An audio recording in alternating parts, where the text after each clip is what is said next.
Prime numbers are the building blocks of mathematics. Perhaps the most important applications for prime numbers in the modern day and age are cryptography and data security, where prime numbers are king. In fact, if you find a new prime number, you can actually get a fair bit of money. But why? Why is it so hard to find new big primes? And more importantly for me, how do I make this really niche maths topic relatable to an audience that mostly just consumes Pokemon content and will stick through this video all the way to the end and maybe even subscribe and also maybe even shower me with praise? Please? Please? Well, every Pokemon already has a number associated with it. Its Pokedex number. So that begs the question, which Pokemon have prime Pokedex entries? And furthermore, why should you even care? All of that and more on today's episode of... Could we maybe roll the intro, please?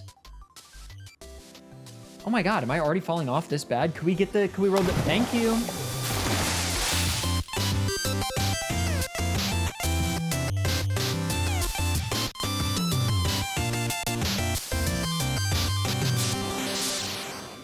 Which Pokemon have prime Dex entries? Well, our very first is Ivysaur, coming in at Dex entry number 2, which is also the only even prime number. Our next entry is Venusaur at entry number 3, and that'll be the only two Pokemon with prime Dex entries that are only a gap of 1 away from each other, because again, 2 is the only even prime. From here on, the list winds up containing 172 prime Pokemon in total. With 1,025 total Pokemon in the Pokedex as of recording this video, that means prime Pokedex make up more than 16% of the Dex entries. That feels like a lot. Why is that? Well, if we break up the list by generation, we can see that Generation 1 has 36 prime Pokemon, which is by far the most PPs. Never mind, we're gonna stick to the full name. Now, obviously one reason for the further generations having fewer prime Pokemon than Gen 1 is because very few generations have fully original dexes like Gen 1 did. For instance, the Johto dex only has 100 new Pokemon since it borrows a lot from Kanto. So of course, generations like that will have fewer candidates overall to be prime than Gen 1 does. But Gen 5 has a fully original Pokedex and it has far fewer than Generation 1. So what gives? Well, this touches on the first piece of really interesting mathematics that we can glean from this whole thought experiment, the prime number theorem. The prime number theorem basically states that as numbers get larger, prime numbers become less frequent. Perhaps this is already pretty intuitive to you. After all, a bigger number has more numbers smaller than it by definition, and thus has more potential divisors. Bookmark this piece of knowledge in your brain as it's going to become really relevant again in a moment. But the next question I thought to ask is, how many of our prime Pokemon fit into specific groups? For starters, let's start with the starters. Hilarious. How many prime Pokemon are starters or within a starter evolution line? The answer? 14. I then decided to move on to the group that I'm putting together with legendaries, mythicals, and ultra beasts. The reason being that my old person Gen 1 brain knows that all those words really just mean legendary, because that's what they are. And you all know it, and I know it, and for some reason we have different words for them, and this is the hill I will die on. Let's argue in the comments. Okay, but the answer to how many Pokemon in our prime list are legendaries is 14. Coincidence? Actually, maybe not. After all, legendaries are typically at the end of their generation's Pokedex entries, and starters are always at the beginning of theirs. Primes aren't necessarily always grouped together, but studying how primes group together and studying the size of the gaps between primes has been the topic of countless papers since the dawn of mathematics. Primes have fascinating quirks, and they often appear in fascinating places. Sometimes they appear to bunch up or appear in groups. Perhaps it's not all that surprising then to find that Pokemon, which are similarly grouped together, are also commonly prime, resulting in an even spread for primes found within legendaries and starter Pokemon alike. For one example of how primes are sometimes weirdly grouped together, let's look at a currently unsolved problem in mathematics called the twin prime conjecture. Twin primes are any two primes separated by a gap of 2. For instance, 3 and 5. 3 and 5 are twin primes. The twin prime conjecture states that there are an infinite number of these twin primes. Okay, how many twin primes appear in our Pokedex? Well, from the numbers 0 to 1025, there are 36 twin primes. That's the same number of Pokemon that are in Generation 1 that have prime Pokedex entries. Is this one a coincidence? Yeah, yes, no, yeah, absolutely. That doesn't mean anything. But twin primes really are interesting, and the twin prime conjecture is still unsolved. And who knows, maybe having the knowledge that Venusaur and Charmeleon are twin primes might help you prove or disprove the twin prime conjecture, which would make you a shoo-in for the Fields Medal. And you could also cite this video in the paper and cite me as a really big inspiration for helping you solve it. So chop chop, come on. These videos that document my slow descent into madness are a true labor of love. And the absolute #1 best way you can support me is just by subscribing. The button is right below the video. It takes 2 seconds to check if you're already subscribed, and it really does genuinely help. Plus, this particular video isn't sponsored because, this video topic is way too niche to sponsor. Oh, and also, you are more insane than normal in this one. So, you know, consider subscribing, because again, it does help. And also, you wouldn't want to miss the next upload, would you? Would you? Would you? Okay, back to the video. Perhaps the single most important theorem in all of mathematics is the fundamental theorem of arithmetic. I mean, my God, just look at how important that name is. Fundamental arithmetic.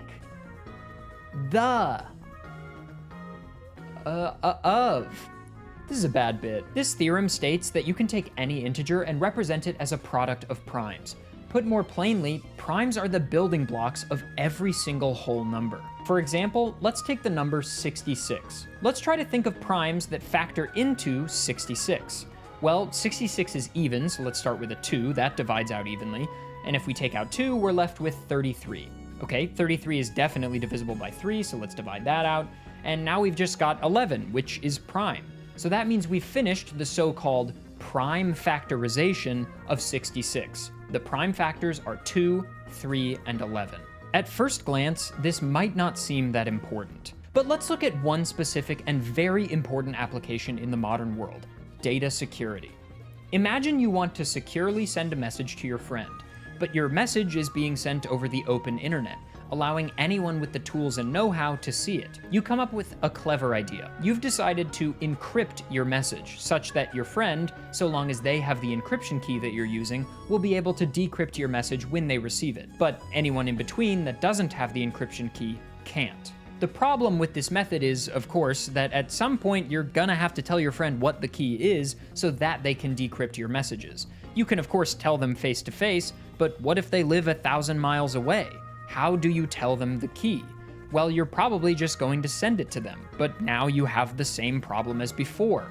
Anyone reading your messages will now have an unencrypted message with your key in it, meaning any further encrypted messages will be easily decryptable. Instead, you have a better idea. Remember 66 from before? It wasn't that difficult to find its prime factors, especially since there were more than 2 of them. Since there were more than 2 prime factors, there's actually quite a few divisors for 66, since you can multiply any of the prime factors themselves together to get new divisors. For example, 22 divides into 66 evenly because 2 times 11, 2 of 66's prime factors, equals 22. But if a number has only 2 prime factors, then it's pretty difficult to figure out what the divisors are. For example, what are the prime factors of 91? You'll quickly realize if you try to figure this out that it isn't nearly as easy as the last number. It's not even, so 2 doesn't go in. Upon dividing by 3, you realize that doesn't go in, and 5 doesn't either, but 7 does. You divide by 7 and you get 13. 13 is prime, so your 2 prime factors are 7 and 13. Those are the only 2 divisors of 91, besides 91 and 1, obviously. If I told you to multiply 7 and 13 together and to give me the result, that's easy. That's like 2nd grade math. But if I give you 91 and ask for the factors, that's much more computationally expensive. Instead of one process, you now have to brute force guess and check every prime until you have a match. This is the heart of modern cryptography and encryption keys. Now, to send messages with your friend, you pick 2 very, very large prime numbers, like hundreds of digits long. You multiply the 2 primes together to get a number which, although not prime itself, is very difficult to figure out the divisors for. After all, it's a massive number, but it only has 2 factors and they're both prime. In a very simple example of this new encryption method you've chosen, imagine you send your friend the result of the multiplication unencrypted. This is your public key. Now, when they send you messages, they use an algorithm that encrypts the message they're sending you using your public key, such that in order to decrypt the message, you need to know the prime factors of that number, which we'll call your private keys. Anyone who is listening in on your conversations will have the product of your prime multiplication, they have access to the public key, and they'll have the newly encrypted message. But what they don't have are the two prime factors, which you kept to yourself. Now, using those two primes, you can decrypt the message and read what your friend had to say. I want to be clear though, the part I've oversimplified is the quote-unquote algorithm I mentioned that encrypts the message. This is where different encryption methods differ from one another. One of the most common forms of encryption, and also one of the most ingenious, is RSA. RSA does work on using two big prime numbers like this, but the process to encrypt and decrypt the information allows you to publicize one number as your public key, but that number might not be the number you're expecting, and you do keep one number to yourself, the private key, but again, that's probably not the number you're expecting. I highly recommend doing more research on RSA if this interests you at all. The solution that the three guys this thing is named after came up with is truly fascinating. Okay, but how does this relate to our Pokedex and our list of prime Pokemon? Here's what I suggest. Let's use our knowledge of prime numbers and prime Pokemon and encryption methods to create a method that is even more difficult to decrypt. Now, what if instead of sending our public key as a number, we send it as a Pokemon? For example, what's the 136th prime? Well, that's number 769, which is Sandygast.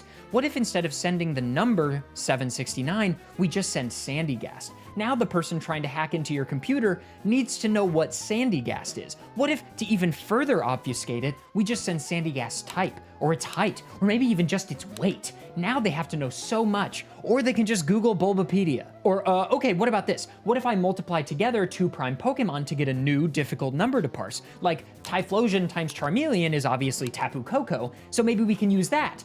You tracking? Come on guys, keep up. Now, a potential hacker would have to actually know something about Pokemon and figure out what the hell I'm talking about before they can get to the actually hard part, which is decrypting the message. So, you know, it's really good. This is a good idea and not a bad idea. Now, I know what you're thinking, but Adef, didn't you say that these primes have to be like really big numbers? Aren't there only like 1,000 Pokemon? Okay, but what about in like 1,000 years when we're at generation 450 and we have enough Pokemon for this method to finally be foolproof? Checkmate, idiot, stupid. Anyway, what was I talking about?